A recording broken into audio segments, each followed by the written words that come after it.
بسم الله الرحمن الرحيم.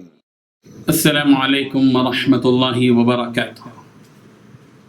الحمد لله وكفى وسلام على عباده الذين اصطفى أما بعد. حاضرین و ناظرین، یہ درس نمبر 1100 ہے اور آج سورۃ النحل کی 3 آیتوں کی تلاوت اور تشریح کی جائے گی. آیت نمبر 126، 127 اور 128. چلیے سب سے پہلے ان 3 آیتوں کی تلاوت کرتے ہیں، لفظی ترجمہ اور ترجمے کے بعد تشریح کرتے ہیں. اعوذ باللہ من الشیطان الرجیم، بسم اللہ الرحمن الرحیم. وَإِنْ عَاقَبْتُمْ فَعَاقِبُوا بِمِثْلِ مَا عُوقِبْتُمْ بِهِ وَلَئِنْ صَبَرْتُمْ لَهُوَ خَيْرٌ لِلصَّابِرِينَ وَاصْبِرْ وَمَا صَبْرُكَ إِلَّا بِاللَّهِ وَلَا تَحْزَنْ عَلَيْهِمْ وَلَا تَكُ فِي ضَيْقٍ مِّمَّا يَمْكُرُونَ إِنَّ اللَّهَ مَعَ الَّذِينَ اتَّقُوا وَالَّذِينَ هُمْ مُحْسِنُونَ صدق اللہ العظیم.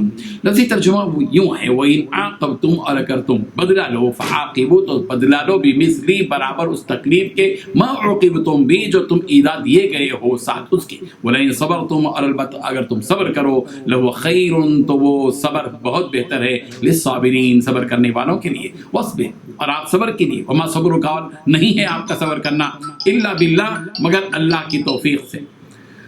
ولا تحزن، اور آپ غمگین نہ ہوں، علیہم، ان پر، ولا تک فی ضیق، اور نہ ہو آپ تنگی میں، مما یمکرون، اس سے جو وہ سازشیں کرتے ہیں. ان اللہ، بے شک اللہ، مع الذین، ان لوگوں کے ساتھ ہے جنہوں نے اتقوا، تقوی اختیار کیا، والذین، اور ان لوگوں کے ساتھ ہم محسنون، جو نیکی کرنے والے ہیں. ترجمہ یوں ہے، اور اگر تم ان کو تکلیف دینی چاہو تو اتنی ہی دو جتنی تکلیف تمہیں ان سے پہنچے، اور اگر صبر کرو تو وہ صبر کرنے والوں کے لیے بہت اچھا ہے. اور صبر ہی کرو، اور تمہارا صبر بھی اللہ ہی کی مدد سے ہے.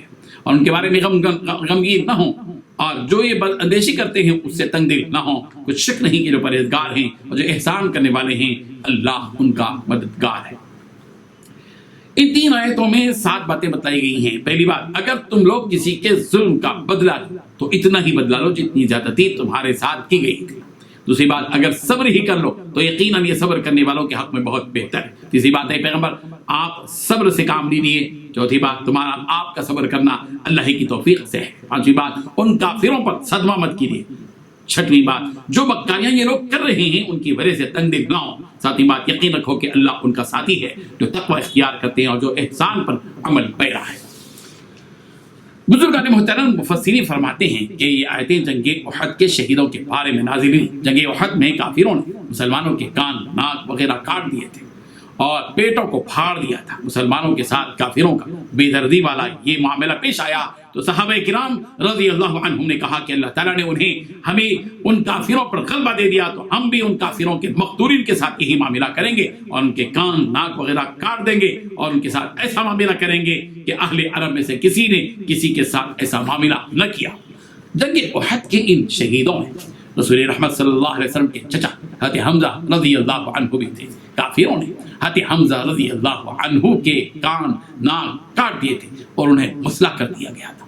رسول رحمت صلی اللہ علیہ وسلم اپنے پیارے چچا کی اس حالت کو دیکھ کر آپ دیدہ ہو گئے، غمگین ہو گئے، آپ کی آنکھوں سے آنسو جاری ہو گئے.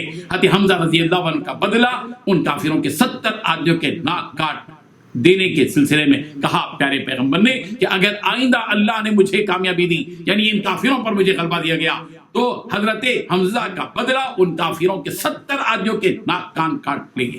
اس وقت یہ آیت نازل ہوئی کہ وہ عاقبتم فعاقبوا بمثل ما عوقبتم بھی، کہ اگر تم بدلہ لینے لگو تو اسی جیسا بدلہ لے لو جیسا تمہارے ساتھ برتاؤ کیا گیا. یعنی بدلہ لینے میں زیادتی کرنا درست نہیں ہے. انتقام اس حد تک ہی لیا جا سکتا ہے جس حد تک کہ ظلم کیا گیا ہے. انتقام لینے میں حد سے تجاوز کرنے کی اجازت نہیں ہے. اگر تم سے کسی نے کوئی چیز لے لی تو تم کو اجازت ہے کہ تم بھی اس سے اس جیسی ہی چیز لے لو. اگر کسی نے تمہاری ناک کاٹی تو تمہیں اجازت ہے کہ تم بھی اس کی ناک کاٹ ڈالو. اور اگر کسی نے تمہارے کان کاٹے ہیں تو تم کو بھی اجازت ہے کہ تم بھی اس کے کان کاٹ دو.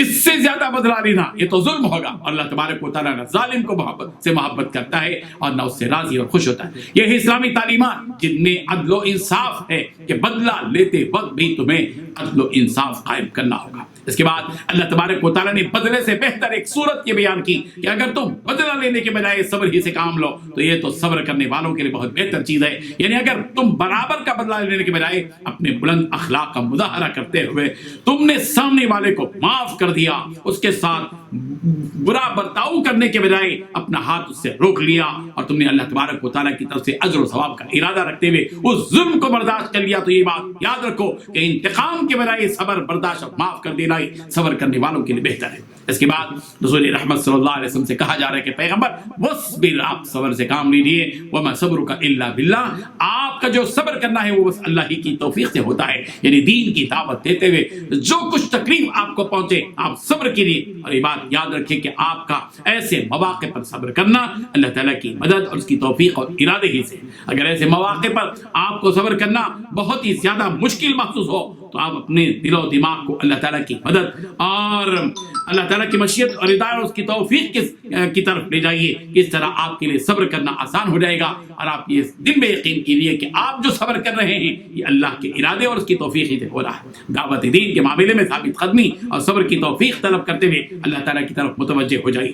وَلَا تَحْزَنْ عَلَيْهِمْ، پیغمبر سے کہا جا رہا ہے پیغمبر آپ کی مخالفت کرنے والوں پر غم نہ کیجیے، آپ جو مخالفت آپ کی کر رہے ہیں ان پر غم نہ کیجیے۔ اگر یہ مشرکین آپ سے منہ موڑتے ہیں اور آپ کی مخالفت کرتے ہیں تو آپ اس بات پر غمزدہ مت ہو جائیے، یا یہ کہ آپ جنگ احد میں جو صحابہ کرام شہید ہو گئے ان پر غم مت کیجیے۔ وَلَا تَكُ فِي ضَيْقٍ مِّمَّا يَمْكُرُونَ، یہ مشرکین جو مکاریاں کر رہے ہیں ان کی وجہ سے آپ تنگ دل مت ہو جائیے، مشرکین کی شرارتوں اور تدبیروں کی وجہ سے آپ غمگین نہ ہو، اور نہ ہی آپ اپنا دل تنگ کر لیجیے۔ آپ کے لیے تو آپ کا رب کافی ہے، وہ آپ کی تائید کرنے والا اور آپ کی مدد کرنے والا ہے۔ جو لوگ اس دنیا میں تقوی والی زندگی بسر کرتے ہیں اللہ تعالیٰ تو ایسے متقیوں کے ساتھ ہے، اور ان نیکوکاروں کے ساتھ ہے جو اللہ تعالیٰ کی اطاعت کرتے ہیں اور حقوق ادا کرتے ہیں۔ جو بھی متقی اور محسن ہوتا ہے اللہ اس کے ساتھ ہو جاتا ہے۔ اللہ تعالیٰ ہمیں ان حقیقتوں کو سمجھنے کی توفیق عطا فرمائے۔ وآخر دعوانا ان الحمد للہ۔